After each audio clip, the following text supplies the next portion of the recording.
The dust had barely settled on Samuel Morrison's boots when he saw her standing there, silhouetted against the crimson sunset of 1887 Wyoming Territory. Margaret O'Sullivan, the Irish farmer's daughter with emerald eyes that held secrets deeper than the copper mines dotting the landscape. What Samuel didn't know was that this 17-year-old girl would become the only thing standing between him and a death sentence that powerful men had already signed in blood. The secret he carried wasn't just dangerous. It was worth killing for, and everyone from railroad barons to government officials wanted him dead because of what he'd witnessed in that abandoned mine shaft 3 days prior. Samuel had been riding hard for 72 hours straight, his chestnut mare's sides heaving as they approached the modest homestead nestled in the shadow of the Grand Tetons.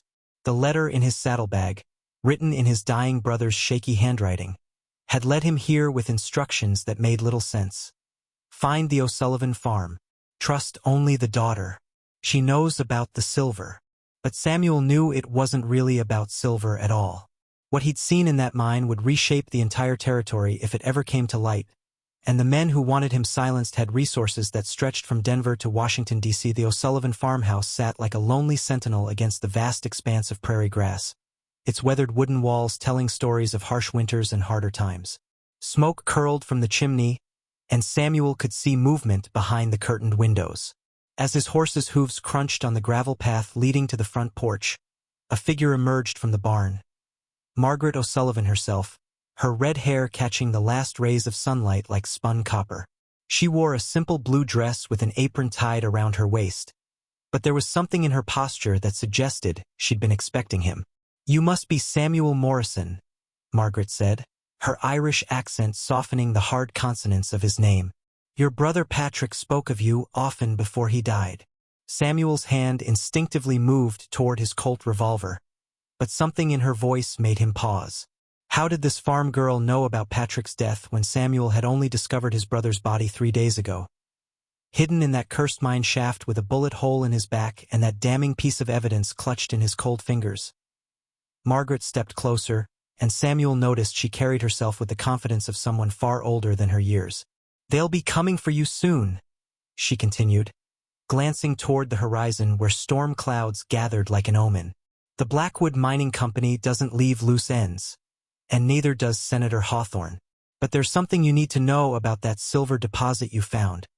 Something that changes everything about this territory and why they're willing to kill to keep it secret." Samuel dismounted slowly, his eyes never leaving Margaret's face. "What do you know about what I found in that mine?" he asked, his voice hoarse from days of riding through dust and desperation. Margaret smiled, but it wasn't the innocent smile of a farm girl. It was the calculated expression of someone who'd been playing a dangerous game much longer than he had. "I know that what you think is a silver vein is actually something far more valuable," she replied. "Something the government has been searching for since the end of the war. Something that could make Wyoming Territory the most powerful region west of the Mississippi, or destroy it completely if it falls into the wrong hands." She paused, studying his weathered face. "I also know that my father isn't really a farmer, and I'm not really just his daughter." The revelation hit Samuel like a physical blow. He'd been running blind for 3 days, thinking he was simply a witness to a mining accident that had killed his brother. Now this girl was telling him there were layers to this conspiracy that he couldn't even imagine. "What are you saying?" he managed to ask, though part of him already dreaded the answer. Margaret glanced toward the house where lamplight now flickered in the windows. "I'm saying that everything you think you know about why they want you dead is wrong. The Blackwood Mining Company, Senator Hawthorne, even the federal marshals who've been tracking you, they're all just pieces in a much larger game. A game that started during the Civil War and is about to reach its conclusion right here in Wyoming Territory." She turned and began walking toward the house, expecting him to follow. "The question isn't whether they'll find you here, Samuel. The question is whether you'll live long enough to understand what you've stumbled into, and whether you'll choose to fight for the truth or run from it like every other man who's discovered what lies beneath this land." Samuel tied his horse to the hitching post and followed Margaret up the wooden steps to the front porch. The boards creaked under his weight, and he couldn't shake the feeling that he was walking into something that would change the course of his life forever. Through the window, he could see an older man sitting at a kitchen table, cleaning what looked like a military-issue rifle. This was definitely not an ordinary farming family. Margaret opened the front door and gestured for him to enter. "Welcome to the last safe place between here and the Canadian border," she said. "Though I should warn you, safety is a relative term when you're sitting on the biggest secret in the American West." The interior of the house was modest but clean, with handmade furniture and curtains that spoke of a woman's touch. But Samuel noticed other details that didn't fit the image of a simple farming family. Maps of the territory tacked to the walls, marked with symbols he didn't recognize, and books that looked far too expensive for a farmer's library.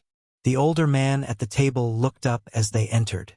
Seamus O'Sullivan had the weathered face of a man who'd spent decades outdoors, but his eyes held an intelligence that reminded Samuel of military officers he'd known during the war.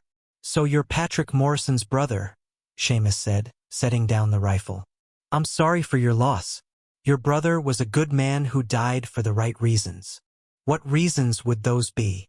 Samuel asked, settling into a chair across from the older man. Margaret moved to the stove and began preparing coffee, but Samuel noticed she kept glancing out the window as if expecting unwanted visitors.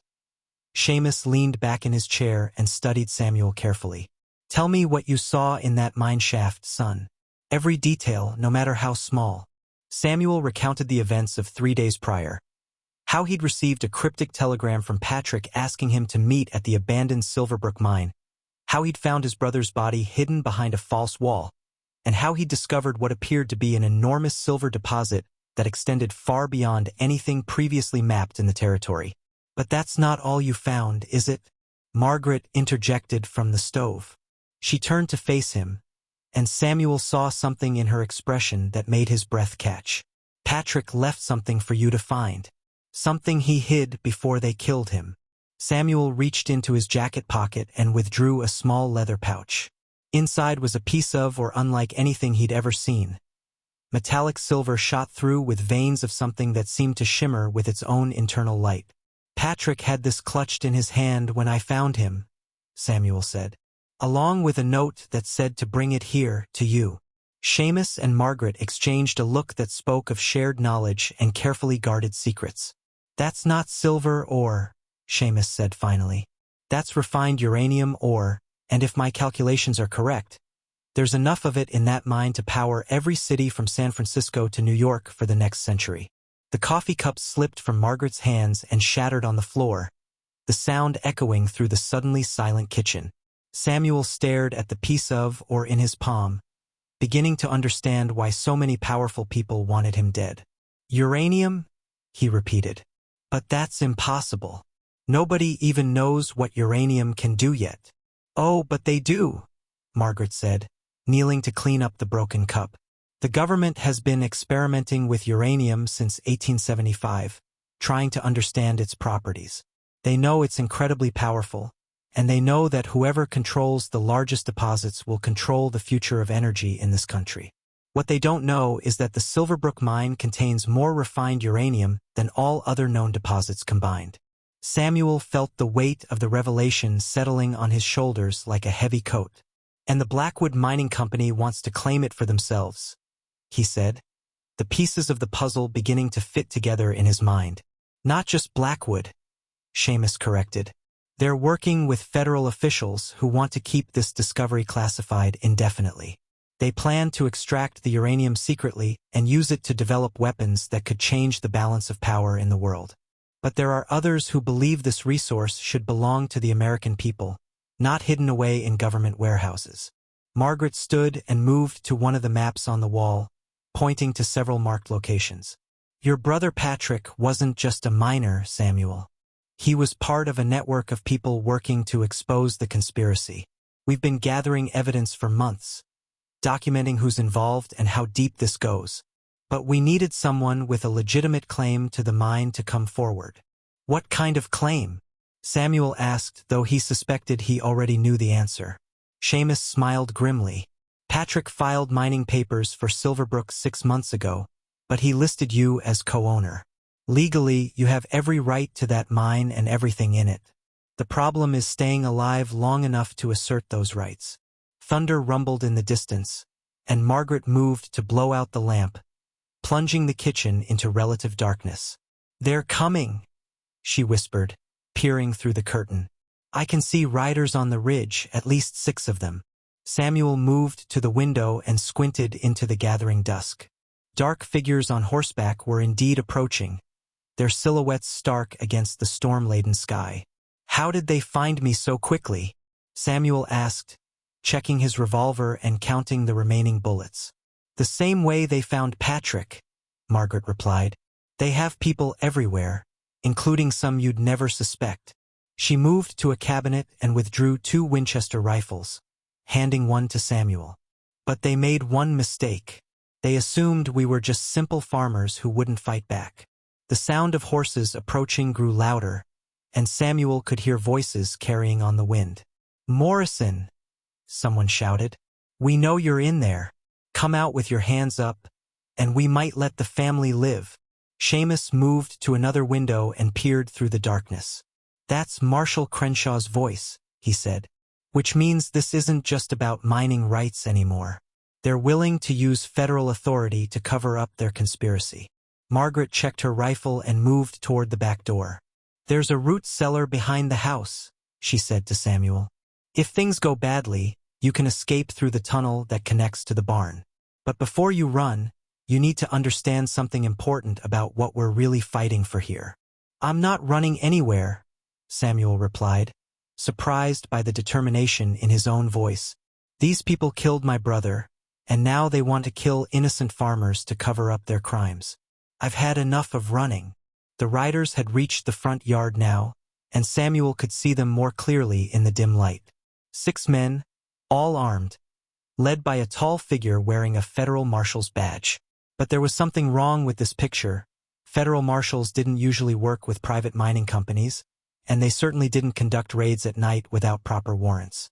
"You have 5 minutes to surrender, Morrison," Marshal Crenshaw called out again. "After that, we're coming in after you." Margaret moved close to Samuel and spoke quietly. "What I'm about to tell you will change how you see everything that's happened," she said. "The uranium in Silverbrook mine isn't natural. It's been refined and concentrated by a process that shouldn't exist yet, using techniques that are decades ahead of current science." Samuel turned to stare at her in the darkness. "What are you saying?" "I'm saying that someone has been conducting secret experiments in that mine for years," Margaret replied. "Someone with knowledge and resources that go far beyond what should be available in 1887. And the people who want you dead aren't just trying to steal a mining claim. They're trying to hide evidence of the most advanced scientific research in human history."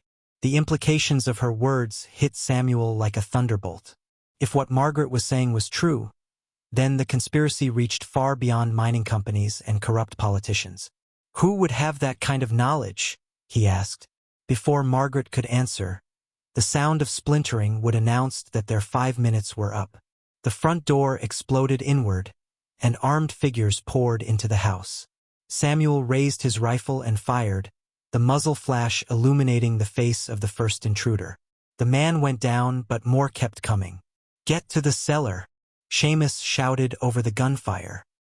He was crouched behind an overturned table, firing methodically at the shapes moving through the doorway. Margaret grabbed Samuel's arm and pulled him toward the back of the house, but he resisted. "I'm not leaving you to fight alone," Samuel protested, but Seamus waved him away. "This isn't about heroics, son," the older man called back. "It's about making sure the truth survives. Margaret knows things that died with your brother. She's the only one who can expose this conspiracy." A bullet shattered the window above Samuel's head, and he realized that staying would only get them all killed. He followed Margaret through the kitchen and out the back door, where she led him to what appeared to be a storm cellar hidden behind a pile of firewood. As they descended into the darkness, Samuel could hear the gunfight continuing above them. The cellar was larger than Samuel had expected, with rough-hewn stone walls and a packed earth floor.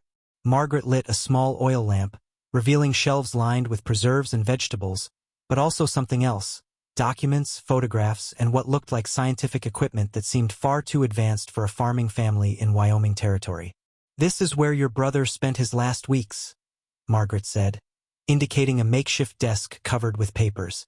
working to understand what he'd discovered and figuring out how to expose it without getting everyone killed. She handed Samuel a thick folder filled with photographs and documents. "Everything we know about the conspiracy is in here." Samuel opened the folder and found himself looking at photographs of the Silverbrook mine's interior, but not the abandoned tunnels he remembered. These pictures showed sophisticated equipment, electric lighting, and what appeared to be a fully operational laboratory built deep underground. "When were these taken?" he asked. "2 weeks ago," Margaret replied. "The mine isn't abandoned, Samuel. It's being used as a secret research facility by a group of scientists working for the federal government. They've been experimenting with uranium refinement and developing weapons technology that won't be officially discovered for decades." The sound of footsteps above them indicated that the gunfight had ended, and not in their favor. Margaret quickly gathered the most important documents and stuffed them into a leather satchel. "The tunnel I mentioned leads to the barn," she said. "From there, we can reach the horses and get away before they find this cellar." But as they moved toward the back of the cellar, a new voice called down from above. "Miss O'Sullivan, I know you're down there. This is Senator Hawthorne. I think it's time we had a conversation about your family's unfortunate involvement in affairs that don't concern them." Margaret froze, her face pale in the lamplight. Samuel had heard of Senator Hawthorne, a powerful politician from Colorado Territory with ambitions for statehood and rumors of corruption following him like a shadow. "What does he want with you?" Samuel whispered. "The same thing he wanted with your brother," Margaret replied grimly. "To make sure we disappear permanently." She moved to a section of the cellar wall that looked like solid stone but swung open when she pressed against it, revealing the tunnel she'd mentioned. The tunnel was narrow and dark, clearly hand-dug and reinforced with timber supports. As they crawled through it, Margaret continued her explanation in whispered tones. "The experiments at Silverbrook aren't just about uranium, Samuel. They're trying to develop a weapon so powerful it could end wars before they begin, or start conflicts that would reshape the entire continent." They emerged in the barn, where Margaret's horse was already saddled and ready. Samuel's mare was there too, apparently moved by Seamus before the fight began. "Your father planned for this," Samuel realized. "My father has been planning for this for 20 years, Margaret replied, mounting her horse. "Ever since he discovered what the government was really doing with certain mining claims in the Western Territories." They rode out of the barn and into the storm, rain beginning to fall in heavy drops that turned the dirt roads to mud. Behind them, lights flickered in the farmhouse windows, and Samuel could see figures moving around the property. They had escaped, but barely, and he knew their pursuers wouldn't give up easily. "Where do we go now?" he asked as they pushed their horses through the darkness.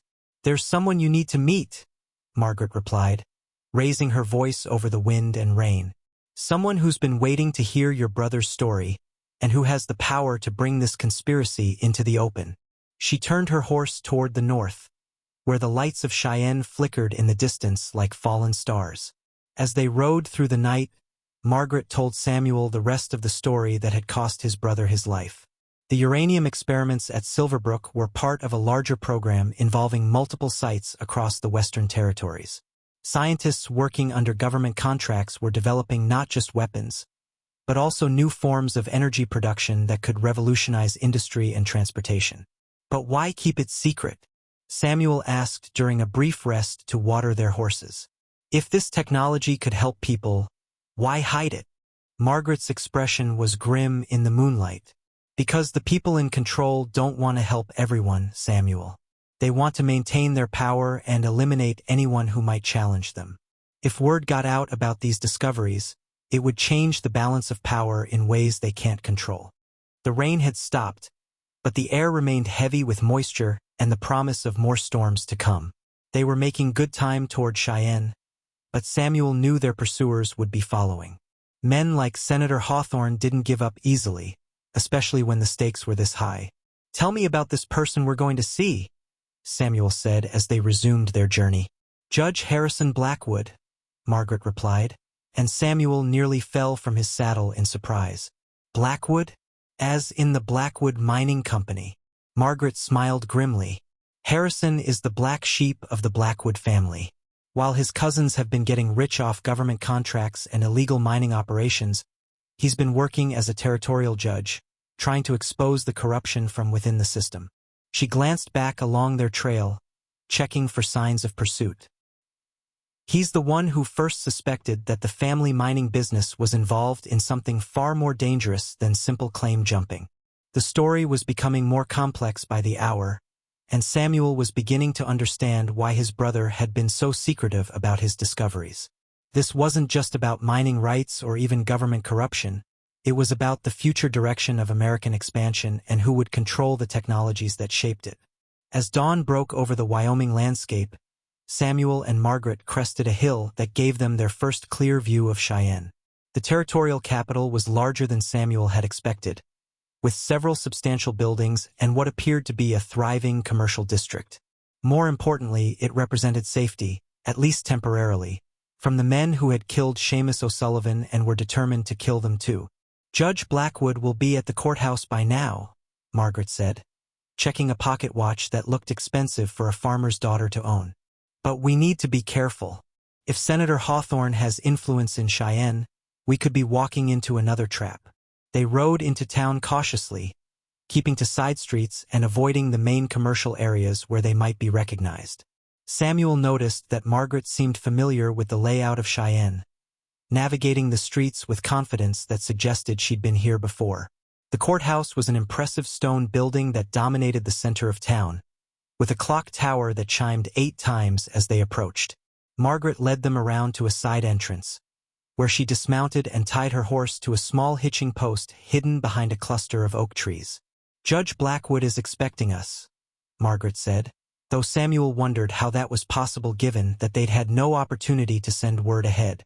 Inside the courthouse, Margaret moved with purpose through corridors lined with portraits of territorial officials and maps showing the gradual expansion of Wyoming's boundaries. She stopped at a door marked Judge Harrison Blackwood and knocked 3 times, paused, then knocked twice more. The door opened to reveal a distinguished man in his 50s, with graying hair and intelligent eyes that reminded Samuel of Margaret herself. "Miss O'Sullivan," Judge Blackwood said formally, "and Mr. Morrison, I presume. Please come in quickly."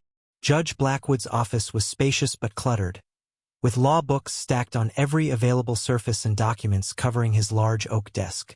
What caught Samuel's attention immediately were the photographs on the walls, pictures of mining operations, but also images that looked like scientific diagrams and technical drawings. "I'm sorry about your father," Judge Blackwood said to Margaret as he closed the door behind them. "Seamus was a good man who died fighting for the truth." Samuel was confused.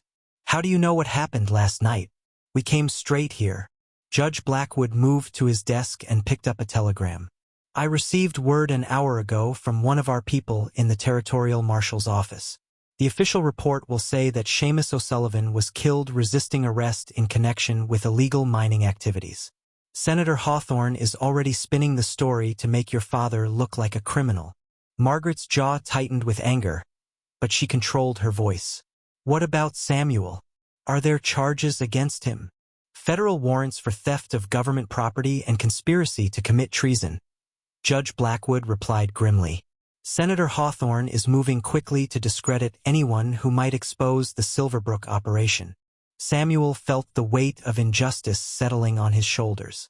"So I'm a wanted criminal for discovering that my own government is conducting illegal experiments?" Judge Blackwood set down the telegram and looked directly at Samuel. "You're a threat to people who have invested enormous amounts of money and political capital in keeping these experiments secret. The question now is whether you're willing to fight back or spend the rest of your life running from false charges." "What kind of fight?" Samuel asked. Judge Blackwood moved to one of the photographs on his wall, which showed the entrance to what Samuel now recognized as Silverbrook Mine. "We expose everything," he said. "The illegal experiments, the government contracts, the cover-ups, and the murders. We bring it all into the open and let the American people decide whether their government should be conducting secret weapons research on their own soil." Margaret joined them at the photograph. "But we'll need proof that can't be dismissed or destroyed," she said. "And we'll need to stay alive long enough to present it." I have a plan for both, Judge Blackwood replied. But it requires you to return to Silverbrook Mine and document everything you find there. The Rayall laboratory, the equipment, the refined uranium, and most importantly, the records of what they've been trying to accomplish. Samuel stared at the judge in disbelief. You want us to go back to the place where they've already tried to kill us twice? I want you to finish what your brother started, Judge Blackwood corrected. Patrick died trying to gather evidence that could expose this conspiracy. The only way to honor his sacrifice is to complete his mission. Margaret moved to the window and peered through the curtains at the street below. There are riders watching the courthouse, she reported. At least 4 men, and they're not trying to hide their presence. Judge Blackwood nodded grimly. Senator Hawthorne's people. They probably followed your trail from the farm. He moved to his desk and began gathering specific documents. Which means we need to move faster than I'd hoped. What do you mean? Samuel asked. I mean we execute the plan today, before they can bring in more resources to stop us. Judge Blackwood handed Samuel a folder containing what appeared to be official territorial documents. These are mining surveys and geological reports that the government doesn't want anyone to see. They show that Silverbrook isn't the only site where these experiments are taking place. Samuel opened the folder and found himself looking at maps of the entire Wyoming territory, marked with symbols indicating multiple mining operations. How many sites are there? At least 12 that we know of, Margaret replied. Silverbrook is just the largest and most advanced. But if we can expose what's happening there, it will lead to investigations of all the others. The sound of footsteps in the courthouse hallway indicated that their time was running short. Judge Blackwood moved to a hidden panel in his office wall, revealing a small arsenal of weapons and equipment. There's a back way out of this building, he said, handing them each a rifle and ammunition. My carriage is waiting in the alley behind the courthouse.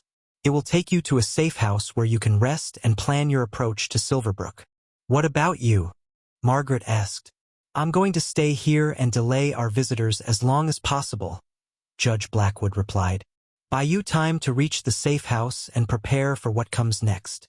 The footsteps in the hallway were getting closer, and Samuel could hear voices discussing which office to check first. We need to go now, he said, but Judge Blackwood held up a hand. One more thing, the judge said, pulling a small metal device from his desk drawer. This is a camera designed specifically for documenting evidence in low-light conditions. Whatever you find in Silverbrook, photograph everything. The pictures will be crucial for convincing people that these experiments are real. A knock at the office door interrupted them. Judge Blackwood? This is Marshall Crenshaw. We need to speak with you about harboring fugitives. Judge Blackwood motioned for Samuel and Margaret to move toward the hidden panel. I'll be right with you, Marshall, he called out, then whispered to them. The safe house is the old Peterson Ranch, 15 miles northwest of town. Ask for Maria Santos. She'll know you're coming. Samuel and Margaret slipped through the hidden panel and found themselves in a narrow passage that led to the back of the building. Behind them, they could hear Judge Blackwood opening his office door and engaging Marshall Crenshaw in conversation about legal procedures and territorial jurisdiction. The alley behind the courthouse was empty except for a modest carriage hitched to 2 sturdy horses. A Mexican woman in her 30s sat on the driver's seat, wearing clothes that suggested she was more than just a hired driver. You must be Samuel and Margaret, she said in accented English. I am Maria Santos. Judge Blackwood sent word to expect you. As they climbed into the carriage, Samuel noticed that Maria carried herself with the same confidence he'd seen in Margaret and her father. Are you part of this conspiracy too? He asked, then immediately regretted his choice of words. Maria smiled as she urged the horses into motion. I prefer to think of it as a conspiracy of truth, Senor Morrison. My husband was killed in one of the government's mining experiments 2 years ago. They told me it was an accident, but I know better. The carriage moved through Cheyenne's back streets, avoiding the main roads where they might be spotted by Senator Hawthorne's men. As they left the town behind and headed into open country, Margaret began explaining the full scope of what they were up against.